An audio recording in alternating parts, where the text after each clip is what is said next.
আসসালামু আলাইকুম। অবশেষে জিন পাহাড় এসে পৌঁছাইলাম। তো এইখানে মদিনা থেকে প্রায় 45 কিলোমিটার দূরে এই রাস্তাটি। তো এইখানেই শেষ হয়ে গেছে।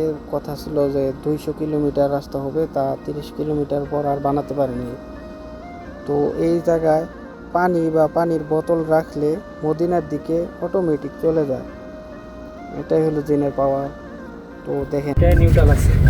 তো দেখেন পাহাড়টা ঢালু কিন্তু যাইতেছে উল্টা, দেখছেন নি? পরে একটু নামি।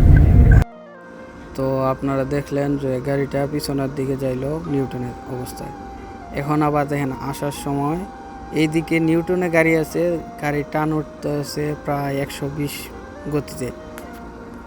এটা হলো আসার সময় 120-এ যায় মদিনার দিকে গাড়ি নিউটনের অবস্থায়, এবং গাড়িটি বন্ধ থাকলেও এখানে চলতে থাকে। তো এই জায়গায় যদি আপনি সৌদি থাকেন একবার হলেও উপভোগ করে যাবেন। তো ভিডিও আর লম্বা করবো না, সবাই ভালো থাকবেন, সুস্থ থাকবেন। আল্লাহ হাফিজ, আসসালামু আলাইকুম। আর নতুন আইডি সাবস্ক্রাইব করতে ভুলবেন না।